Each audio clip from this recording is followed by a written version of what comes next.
네, 링 밖으로 나간 박치기와 만나는 시간입니다. 국민의힘 김재원 최고위원 자리하셨습니다. 안녕하세요. 안녕하세요. 예, 그 앞에 그 로고송이 상당히 유쾌합니다. 예, 새만금이 잼버리 대회는 원래 유쾌한 축제가 돼야 되는데, 그렇죠. 예, 아유 덥고 막 짜증 나고 뭐 이런. 근데 원래 이제 여름에 하는 거는 맞잖아요. 네.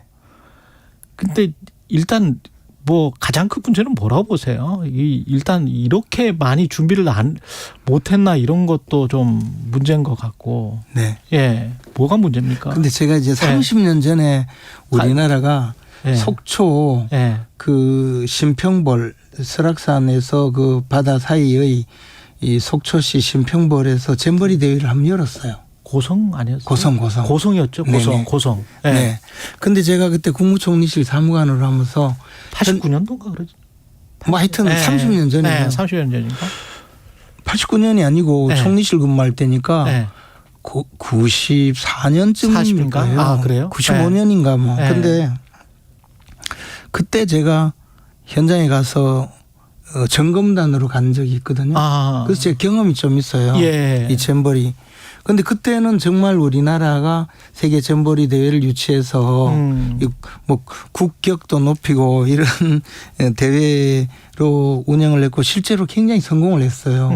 근데 이번에 제가 그 언론 보고 조금 충격까지는 아니지만 좀 받은 게 너희 나라가 이 수준이냐 뭐 이런 거 있잖아요. 그렇죠. 거의. 예. 근데 이거요. 예. 정말 이거는 정치인들이 총괄적으로 잘못한 거라고 알고 있어요. 제가 이제 2020년에 예결위원장을 할 때 이 세계 잼버리 대회 관련해서 상당히 심각하게 한번 자료 보고를 받은 적이 있는데 이게 2017년인가 아마 문재인 정권 때 유치를 했을 거예요. 전라북도가 그랬죠. 주도해가지고. 예. 근데 아시다시피 그 새만금 사업은 원래 김대중 대통령 때 여기에다가 농지를 간척하겠다고 시작한 사업이거든요. 그렇습니다. 그런데 그중에 이제 예. 농지만 들어오면 또 뭐 지역 발전 안 된다고 해서 전라북도에서는 뭐 그리고 주로 민주당 정치인들하고 해서 이거 반 정도를 공업지역, 산업지역으로 바꾸는 작업을 한 10여 년 또 해서 또 산업지역을 바꿨거든요.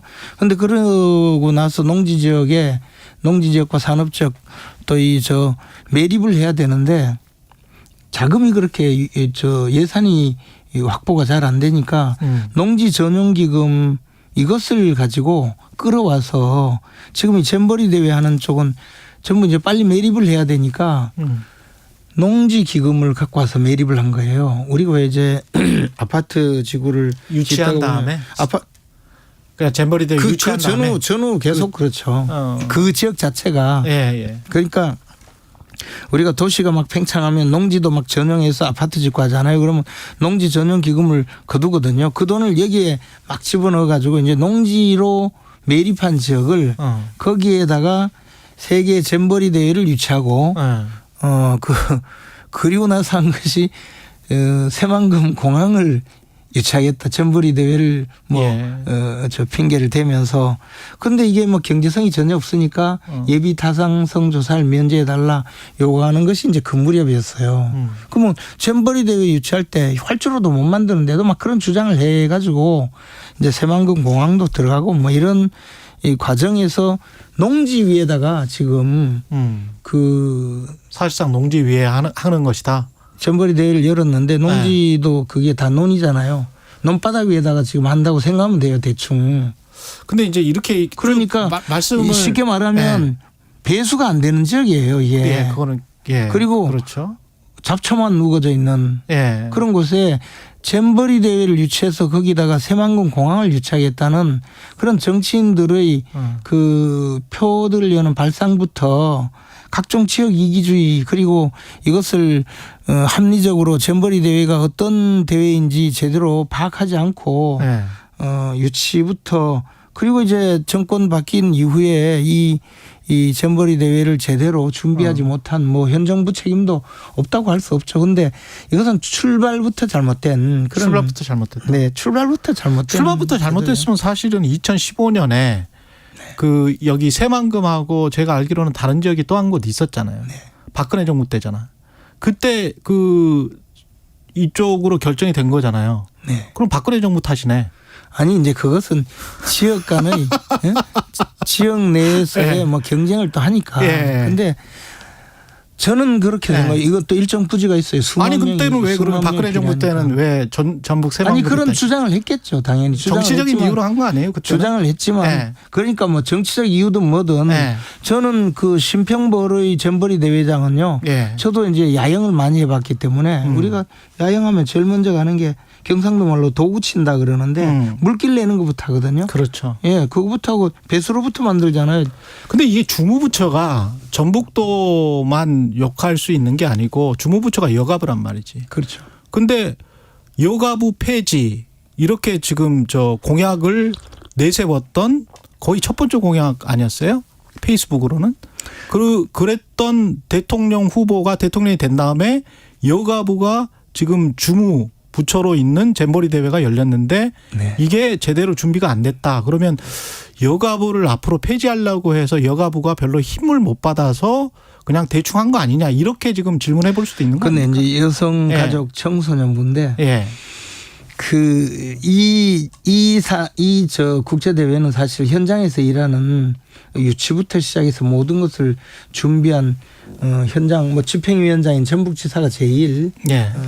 그 현장 모든 관리를 했어야 되겠죠. 어쨌든 여성가족부 다 합쳐가지고 직원 몇 명 되는지 아세요? 그 다른 부서 하나 국 단위 정도밖에 안 되는 직원이 있기 때문에 이것을 가지고 여가부가 뭐 그 했다고 그런 저 모든 것을 이야기할 수는 없고 어쨌든 예. 뭐 그렇다고 해서 현 정부 책임이 없다 있다 이렇게 이야기할 수 있는 것은 아니고 예. 우리가 이제 국제대회 유치할 때 제발 국제대회 유치하는 거 핑계로 공항 만든다 그러고 거기에 KTX 놓아야 되고 고속도로 놔야 되고 그런 부수적인 어떤 지역 인프라 까는 개발을 걸로. 예, 그걸 위해서 국제대회 유치한다 해서 결국 국제대회 유치하고 나면 나머지 모든 거 없어지는 그거는 하지 말자. 이제는 그런 단계 좀 우리 어떤 지나야 지역이든. 합니다. 예, 그런 어떤 생각입니다. 지역이든. 예. 어떤 지역이든. 그럼 맞는 말씀일 예, 것 같아요. 제가 예. 예결위원장으로서 그 당시 느낀 거였어요. 예. 이거 분명히 망할 거다. 그런 생각 제가 가졌었어요. 예. 그럼 맞는 말씀인 것 같습니다. 그렇지만 또 한편으로는 또 지역 균형 발전이나 뭐 이런 것들이 있기 때문에 만시지탄이지만 수도 이전과 관련해서 또 그렇고 그런 것들이 또 생각이 안 날 수가 없네요. 예. 뭐 이야기하면 한이 없죠. 예. 한이 없는 것 같아요. 공항 뭐부터 예. 시작해가지고 예. 제가 다 이야기 못 하겠는데. 예. 벌써 8분이나 지나버렸는데 김은경 혁신위원장은 노인 비하 발언 관련해서 직접 사과는 했는데 이게 좀 늦었다.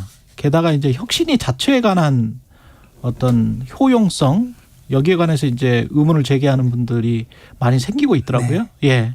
뭐 다 망했죠 뭐. 다 망했다. 예. 어차피 뭐 혁신이고 뭐고. 예. 근데 저는 이제 좀 걱정되는 것은 하나 있어요. 예. 김은경 또 그 이화영 부지사의 부인 이 두 분의 민주당 쪽 여성 두 분이 결국 총선에서 우리 당에게 큰 타격을 줄 수 있겠다는 생각을 해요. 이제 이분들이 지금 최근에 보여준 여러 가지 행보가 예. 결국 직접적으로 이재명 대표의 지금 명을 단축시키고 있거든요. 그리고 특히 김은경 혁신위원장은 아마 이재명 대표가 뭐 혁신이라는 이름으로 뭐 좀 예. 이렇게 내놓고 좀 어떻게 당을 수습하려고 했는데 그게 안 되게 됐고 예. 이화영 부지사의 부인은 사실 이화영 부지사의 진술이 어떻게 변해왔는지 그것을 만천하에 공개하게 만들었고 또 민주당 의원들이 거기에 막 여러 가지로 그 작용을 하니까 이 두 분의 역할을 합치면 이재명 대표가 훨씬 빨리 우리가 예상했던 것보다 훨씬 빨리 아마 교도소로 가게 되지 않을까.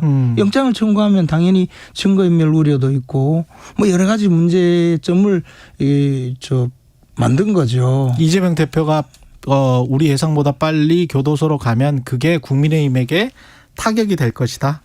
그렇죠. 이제 네. 그렇지 않겠어요.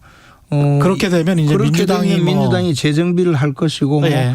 뭐 재창당 수준의 뭐 혁신 이러면서 이제 김은경 혁신위원장이 없는 상황에서 진짜 혁신이 이루어지면 총선에 가면 아무래도 지금보다 민주당이 훨씬 힘을 더 발휘할 거라고 봐요. 역으로 이게 정치라는 게 상호작용이기 때문에 국민의힘도 그러면 야, 그 김기현 체제로는 힘든 거 아니야?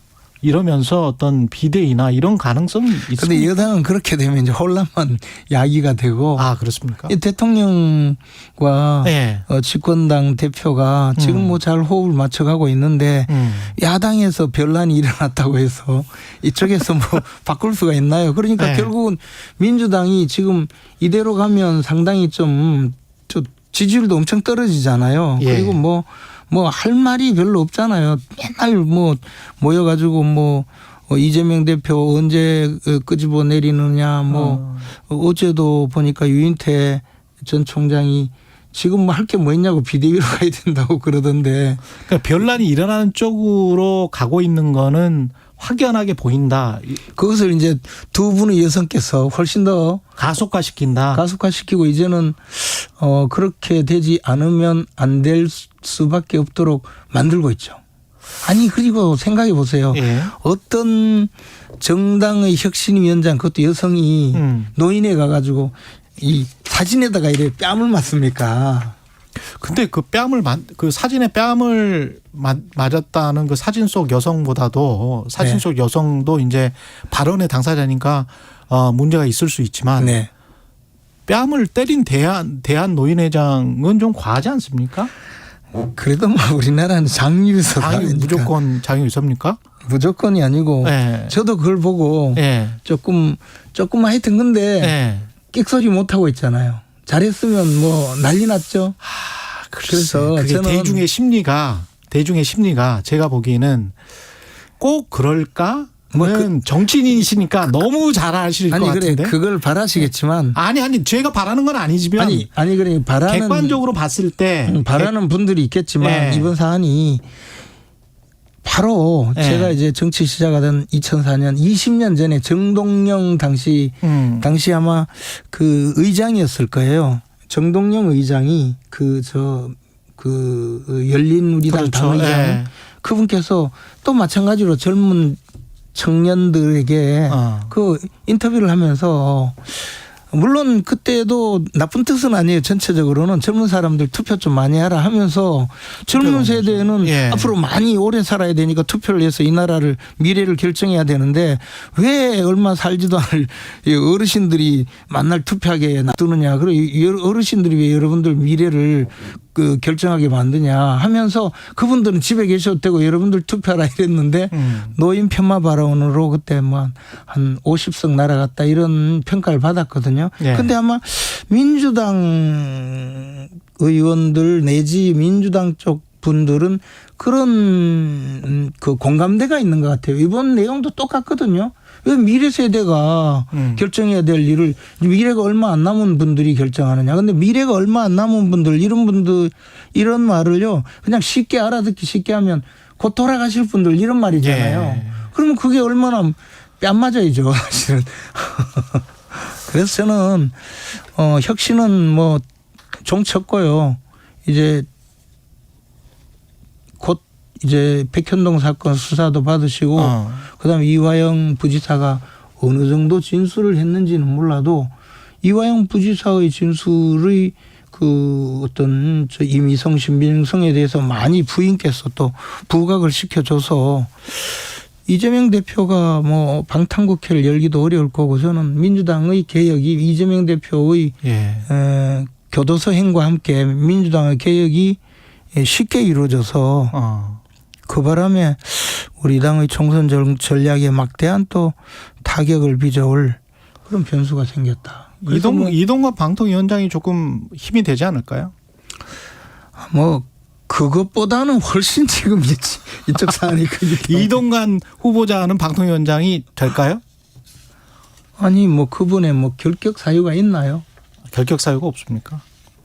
아니 과거에 그 문제 보도랄지 이런 거 조치 결과랄지 뭐 이런 것들은 그 전임자가 점수 조작까지 해가면서 TV조선에 그 승인 안 해주려고 한 그런 범죄 행위를 한 분보다는 그걸 바로 잡으러 들어가는 거죠. 아니 평가 기준이 절대 기준이어야지. 과거에 그래 그 한상혁이 범죄를 저질렀다고 쳐요. 네. 이동관이 뉴스나 언론 방송 뉴스를 장악하려고 했던 것 같다라는 문건이 그렇게 많이 생산이 됐는데 거기에 관해서 나 몰라라. 이 말이 됩니까? 그런 문건이 진실로 밝혀졌나요? 아니 진실로 아니 문건이 나왔잖아요. 문건 나오면 청와대 사실 문건과 국정원 문건이 나왔는데 무슨 말씀하시는 거예요? 아, 저 청와대 문건 이야기하면 갑자기 제가 그냥 온몸에 전율이 일어나요. 옛날 정무수석실 뭐 캐비넷 문건 때문에 그리고 하도 이동관 조사를 방통위원장이 국민의힘에 도움이 됩니까라고 했을 때 그 정도로는 안 된다라고 말씀하시는 건 실수하신 거 아닙니까? 방통위원장이 어떻게 국민의힘에 도움이 되고 민주당에 도움이 안 됩니까? 근데 저는 방통위원장은 중립적이어야 되는데. 저는 뭐 그 말 잘 모르겠는데 예. 방금 그렇게 말씀하셨어요. 제가요? 예. 누구한테? 저한테. 아, 제가 그런 말씀 잘못 드렸고. 예. 아니 그 이야기는 뭐 전혀 사실이 아니고. 아니 그거는 뭐 방통위원장은 은연중에 나온 사실 아니에요? 저는 그분을 잘 몰라요. 그리고 어떻게 하실지도 잘 모르고. 그러나 어찌 됐든 방송은 지금보다 좀 더 중립적으로 운영되는 건 맞다는 생각이 들어요. 방송은 진실을 밝혀야죠. 예. 예, 김재원 중립적으로 국민의힘 최고위원이었습니다. 고맙습니다. 고맙습니다. 오늘 하루 이슈의 중심. 당신의 아침을 책임지는 직격 인터뷰.